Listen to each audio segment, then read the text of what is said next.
Hey friends, my name's Luciano. Welcome to my channel. I make videos on the internet. I often talk about jump chains, which is going to be what we're talking about in today's video, but I also talk about plenty of other things. If you are new here, I'm so excited that you decided to make me a part of your day. And if you are not new here, I'm stoked that you decided to make me a part of your day again.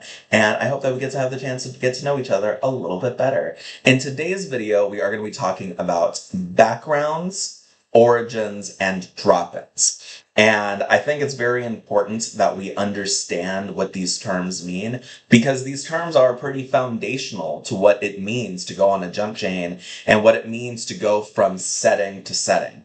The background is a type of character found within the jump setting that the jumper can choose to essentially become as they enter the setting. Backgrounds are associated with and provide a discount on particular perks, items, companions, and other things available for purchase with choice points. Choosing a background that is not a drop-in, which we'll talk about in a second, provides a jumper with a history, a lifetime of memories, and connections within a setting. Background is sometimes used interchangeably with origin, and at least in the 2020s, the term origin is essentially what the term background means. You will see origin used to mean background more often than you will see background used to mean origin, at least in many of the jump docs that I've read. We're now going to go ahead and talk about drop-ins. But it is very important to understand that when you select an origin that is not a drop-in, you get memories from that drop-in.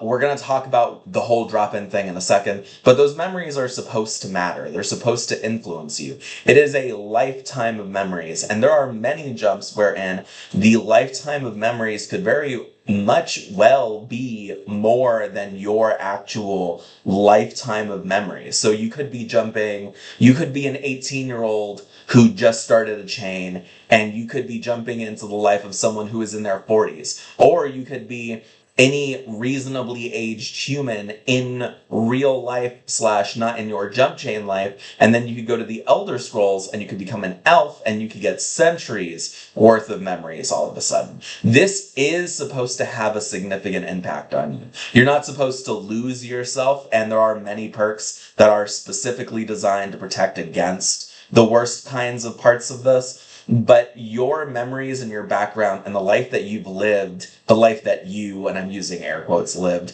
before a jump chain started should matter. It shouldn't be everything about you. You should still be able to be yourself, but you should be influenced by the instincts of the lifetime that you've lived in the setting that you're jumping into. A drop-in is very important for people who want protections against those kinds of things. Drop-ins can be a separate background, as in a full origin, or it can be an option associated with different backgrounds that serves as a sort of modifier, making it so that you don't have unnecessary memories, you don't have unnecessary changes, but at the cost of making it so that when you enter a setting, you are a whole new person within that setting, rather than being someone with a lifetime of memories and connections. And that is supposed to be something that should be significant. It should matter, especially early on in a chain. While it's true that many people would probably prefer to not have new memories in their heads before they've gained some time and some experience as a jumper, that should come at the cost of making things harder for you in the beginning when you're just showing up in a brand new world with people who have had a lifetime to connect with each other and that kind of thing. Also, for a while, it seemed like drop-ins, especially among very old jump chains, drop-ins were often free and other origins often cost points. That is no longer the case, although it shows up occasionally, but even nowadays, the general philosophy of origins costing points, unless an origin is wildly more powerful or wildly less powerful and thus giving points, is something that's not super common, even though there's plenty of that in my jumps. I wanted to show you all the jump of The Counts of Monte Cristo, which is a classic novel and also something that has been adapted multiple times to differing levels of success I believe that this is a jump for one of the movies rather than the novel, judging from this cover. But this is a jump by Black Shadow, who is a well-known and prolific jump maker. With many of Black Shadow's jumps, you can reliably count on getting powerful stuff. There are multiple origins here. This is a jump where being a drop-in is a full origin rather than a modifier that you can apply to any of the origins that you want. And before we go any further, let's go ahead and take a look at the age section. This is a somewhat older jump, so as a consequence of that, you roll to determine your age and your gender stays as it is. You can spend points to choose your age and gender however you want, but by default, the youngest age you could be is 26, and the oldest age that you could be is 40. So as you can see here, there is a full origin for the drop-in option, which is very interesting. And all of the other jumps are not drop-ins. So as we previously established, that means that if you get these origins rather than doing the drop-in, you by default have a lifetime of memories. There are obviously perks that can allow you to supersede this if you want, if you like that kind of meta aspect of things. But a lot of people don't like meta stuff, so they will simply take the text as it's written, unless they really, really don't like a certain part of it. But these origins right here, if you take them, they give you a lifetime of memories in addition to whatever other perks and items you get that you purchase on the jump. So, in jumps that use drop-ins as complete origins, oftentimes, but not always, they will follow one of two basic philosophies. Either they will be some sort of version of the protagonist, or of a protagonist, or they will be something that is filled with convenient abilities related to the plot. I'm going to be showing you both kinds of those drop-in origins in this video, but this first one is a little bit interesting because there is definitely some stuff here that is keyed to the protagonist, especially the items, but there's also a protagonist origin in the Man of Mystery origin. So it's a little bit interesting. What I mean by there's some stuff from the protagonist that gets put into the drop-in, one of the biggest examples is the Treasure of Jumper, which is the very big thing that defines one of the Count of Monte Cristo's central traits, his treasure. Although I suppose it's a little bit fair to say that this is a fusion of the protagonist and also the protagonist's instructor as origins. There's elements of both of those things here. And it's very fascinating that if you want the Treasure of Jumper, the best way to do it is to be a drop-in rather than being the Man of Mystery, but the Man of Mystery also has some powerful stuff. I don't want to go over this jump in detail. I actually might do a video on this jump because it's short, it's nice, it's sweet, and it's solid. But for right now, we're going to go ahead and show you a different drop-in origin that does some stuff that's a little bit unique. We are now on the jump for Chronicle. If you know me, you have probably seen this jump somewhere, whether it is in a story that I've written, or it is on a video that I've done, or on a post that I've made. This is a jump that I refer back to a lot. It's a very good jump, but today we're actually going to be taking a look at something that is very fascinating. We're going to be taking a look at the drop-in origin, which really isn't a drop-in origin. It's so fascinating because it takes the biggest thing of being a drop-in. You have no past and you have no new memories in this setting and uses that, but then it kind of ignores some of the other stuff. So among other things, with this origin, which is a full origin in this jump, it has its own perks. It doesn't have its own items because this jump does not have an origin-based item thing. I'll show you all in a second. And instead, it gives you the trappings of a drop-in and then gives you some extra stuff that is not fiat-backed. Specifically, you are the owner of a well-furnished house. You have enough credentials and documents to do the bare minimum of existing legally/documentedly in the United States. And you have enough money to coast by for a few months. No one is sure if those things existed before today, in the sense that if anyone actually Googled it, it would sure seem like everything just sort of started existing at the very beginning of the jump. But all of the paperwork is in place. You don't have to be worried about that. Additionally, even though you just started to exist in this world, you are in fact already enrolled at a local high school. That is essentially because what this origin is it's supposed to be an origin that makes you a new character and that makes this 3-friend movie a 4-friend. The rest of these origins, honestly, kind of like the Counts of Monte Cristo's origins, which are also specific character origins, are specific character origins. So, Awkward High Schooler is Andrew, Social Butterfly is Steve, and Mostly Average Guy is Matt. And you can definitely deduce that if you have any knowledge of the movie, and then you go look at their perks. These perk lines are extremely focused.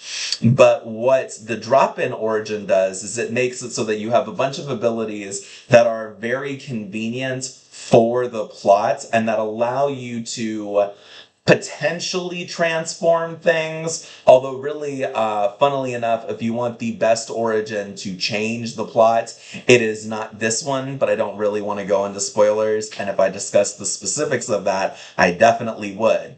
Before we go any further, I also do want to show you all that this jump has a universal item pool. These items right here. There's not many of them. One of the things that I actually don't like about this jump, despite the fact that I think it's really neat that it has a universal item pool, is that it doesn't have a discount system. That's a thing that happens in some jumps, but it's pretty rare. Normally, jumps with universal item pools will say you have a discount, you can discount 1 item from each price tier or 2 items from each price tier and reduce their prices in half. But I guess that's not that bad because there's only a few items and the highest they go up to is the 400 choice point system, or the 400 choice points tier. Sorry, system, I misspoke. But yeah, now I'm going to go ahead and show you all another jump that does something a little bit different with drop-ins by making everyone kind of by default a drop-in.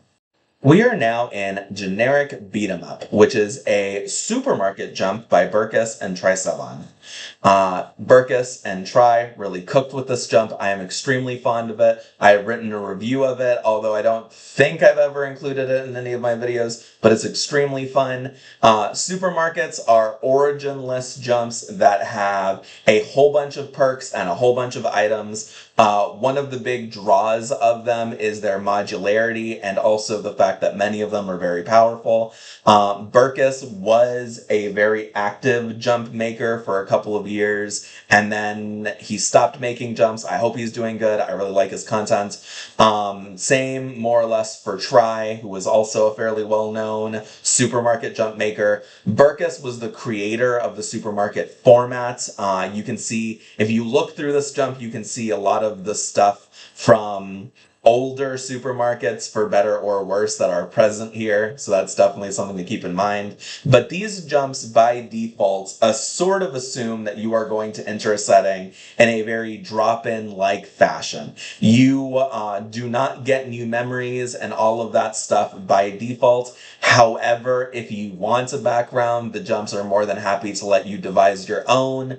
Some of the later jumps will specify, and we'll talk about, like, oh, your background is influenced by the perks and items you have, that kind of thing. Essentially, it's a story to make sense of how you got the stuff that you have before just sort of inserting you into the setting as the sort of super mega CEO mayor of a metropolis that started existing yesterday. That kind of thing. This is a very fascinating way to do drop-ins. Now, not all supermarkets do drop-ins. I've said this before. Plenty of non-generic supermarkets will have some sort of minor background thing for you, rather than you just starting to exist immediately with all of your powers and stuff. But if you like drop-ins, this is a fun way to do a whole bunch of drop-in jumps in a row, and especially a way that will make you very powerful because especially early supermarket jumps are very strong. Welcome to one of my jumps. This is the jump for the Chilling Adventures of Sabrina. This is the last jump I wanted to show you all today. We're gonna just take a look at some of the origin stuff. This is a special jump compared to some of the other jumps here, not just because it's a jump that I made, but also because this is the only jump that we've seen that does have both character origins and non-character origins. All of the origins, except for the hybrid origin, are more archetype origins. Eldritch is somewhere in the middle of a character and archetype origin, but the Witch/Warlock, Spellman, Outsider, and Townie origins are all distinctly non-character based. They do have stuff from specific characters that helped inspire them, but they are not like specifically linked to any singular character. Whereas Eldritch, a little bit more debatable, but Hybrid is very distinctly based on Sabrina Spellman. We are going to be talking about and taking a look at the Outsider origin, which very specifically makes you a non-human, non-native to Greendale if you decide to take it. So the way that this particular origin works is that you are supposed to decide to be a monster of some sort native to the Chilling Adventures of Sabrina verse. And then the perks that you get are linked to that. There is kind of an exception over at the capstone perks, which is your angel or your devil. This is also the only origin here that has two, but that's because I originally had one big origin. I originally had one big capstone perk called your angel or your devil, and the way that that worked was you got to select which one you wanted to be. I decided to make two separate perks, and if people want to use that and abuse it, they definitely can. I'm not going to tell you how to play this single player game, but I decided to make it two perks, and you select which one you want and have more detail given to what it means to be an angel or a demon.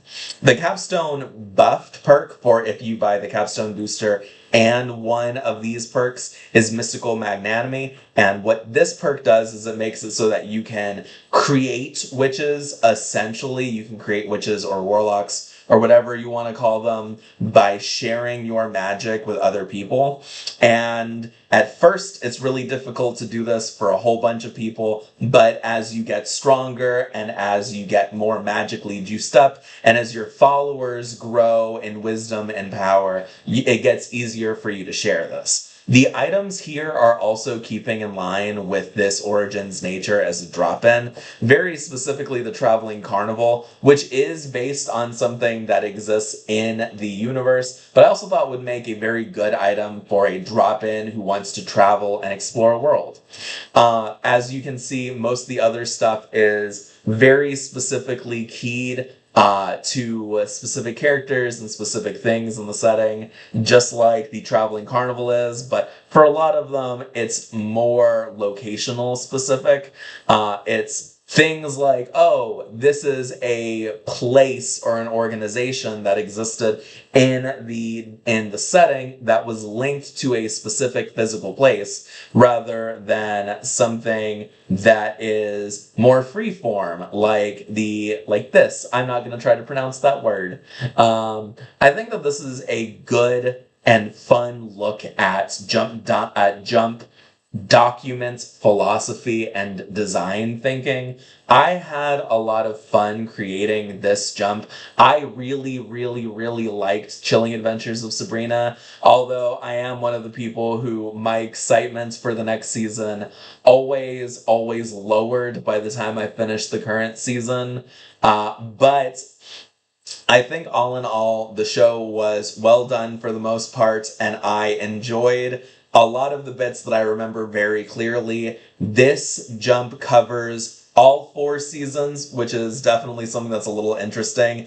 I don't really like covering TV shows in jumps because I think it can be difficult to condense and capture everything in a season. In fact, for Spartacus, which is a show that I don't remember if it has more or less episodes. I feel like it probably does have more episodes. It has, I think, only 3 or 4 seasons, and I have covered only half of it in my one jump of it, with plans to cover the second half in another jump, just because of how difficult I think it would be to capture everything.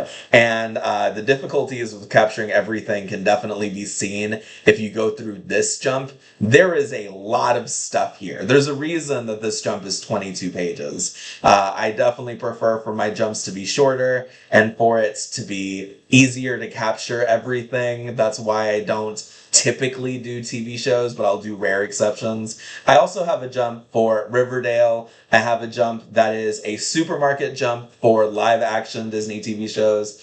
And I have a jump for iCarly as well. So there's definitely some TV stuff that I've done, just not quite that much, for reasons that are probably pretty obvious now. But anyways, I think that's going to be it for this video. I've really enjoyed sharing some of my thoughts on jump chain decision making, jump chain terminology, and also jump chain design philosophy. I think that this was a lot of fun, and I'm looking forward to future videos where we can have conversations about more stuff like this. I can't wait to talk to you all again. Bye-bye, everyone!